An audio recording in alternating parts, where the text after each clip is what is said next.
but I have seen this before. I've gone through these market drops and downturns before, and I have had clients end up in even worser scenarios or cases because they waited too long with that same intent that, hey, it's going to come back and I want to recover a little bit before we move the money. And then it just gets worse. As a matter of fact, I had this happen back in 22, just 3 years ago, with a dentist. He had just sold his practice, and he got a handsome sum of money for the sale of that practice, and he was going to look into buying some income annuities for him and his wife. And this was actually, no, it wasn't 22. This was actually 2020. So this was like January of 2020, right before COVID happened. And then in March, he wanted to wait. He said, hey, yeah, we want to get this planning started, but we're going to wait a little while before we fund and put everything in place. And then before you know it, March happened, and his account went down like 30% overnight because he was he was invested very aggressively in stocks.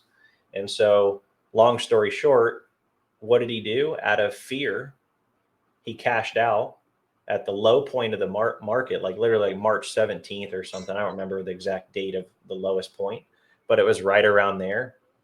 And then he went to cash, and he didn't know this, but literally like within 100 days later, the markets came back and recovered. But he lost out on that too, that momentum, because he was fearful to get back in. Then guess what happened? He went, I talked to him again like a year later, and he was finally getting back into the stock market, and it was too late.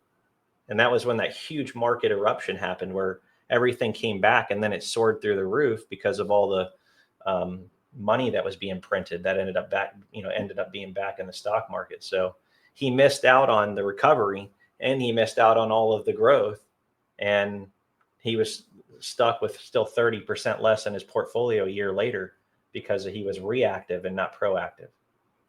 Yeah. And that just speaks to the person who's trying to time the market.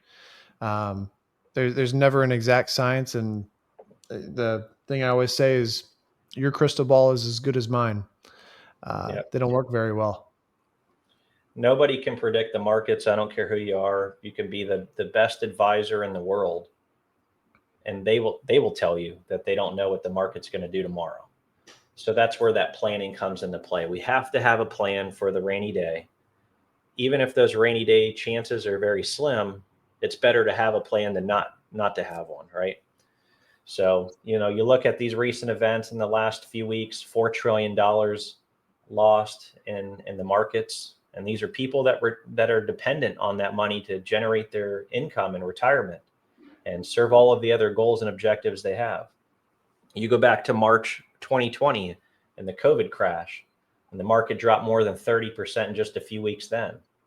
And, looking back over the previous black swan events, you have the dot-com bubble, right, Zach, in 2000.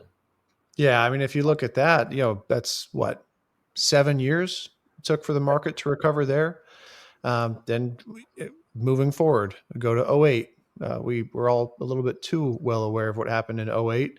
And then you're looking at another 6 to 7 years to get back to that pre-crash level.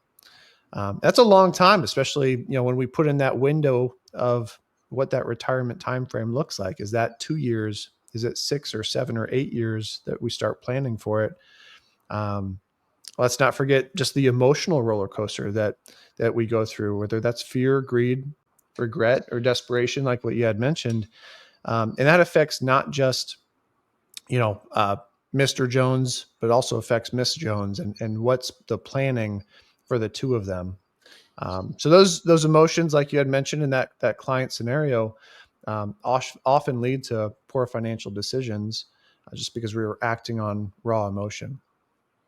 Yeah, and that's the biggest thing, is we don't want just emotion to be the driver. We want the decision to be one full of confidence, right? The one that you're doing what you're doing, and you're telling your money what to do, not your money telling you what to do.